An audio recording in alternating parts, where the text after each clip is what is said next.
Something I love to read over and over for hours and hours are philosophical quotes. I don't know many stories that fall into the philosophical genre, but there is one I absolutely love and really wanted to share with you, and that is the story of the Cherokee Wolves. If you haven't read this story, I highly recommend you do, not just for the purpose of this video, but because it's a great story. But if you're good for now, I'll just summarise what the story is about. The story consists of a grandfather and grandson having a conversation, and the grandfather tells the grandson that inside of him there are two wolves who are constantly at war. One embodies everything that is positive and one embodies everything that is negative. His grandson asks him which wolf will win the war, and the grandfather answers by saying the one you feed. Of course, being a philosophical story, this is where it ends and you don't get to hear which answers they both give, but I think most people would interpret the story as you should be feeding your positive wolf.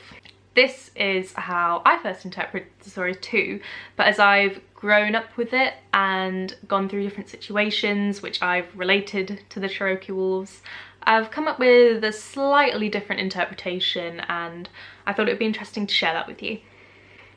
So my answer to the question is to feed both wolves equally, and these are the reasons why. Not every experience you have in life is going to be a positive one, and I think it's important to know how to deal with negative situations when they arise. If you need to cry something out, if you need to get angry or worried, I think it's important not to feel pressurised to not feel that way, because you can be branded as a negative person. If everybody saw the positive in everything, nothing would ever change. If everybody was content with everything that happened to them, nobody would be able to make a difference in their lives. I think the ability to look at something and say, I don't like that, I want to change it, is important.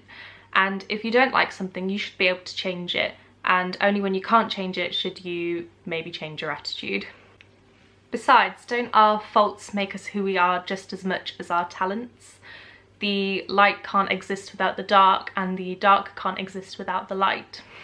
Sometimes I think if we just accepted some of our negative traits, we'd have a much more peaceful life. It's unfortunate, but not everybody can be great at everything, and if they were, would it be so great anyway?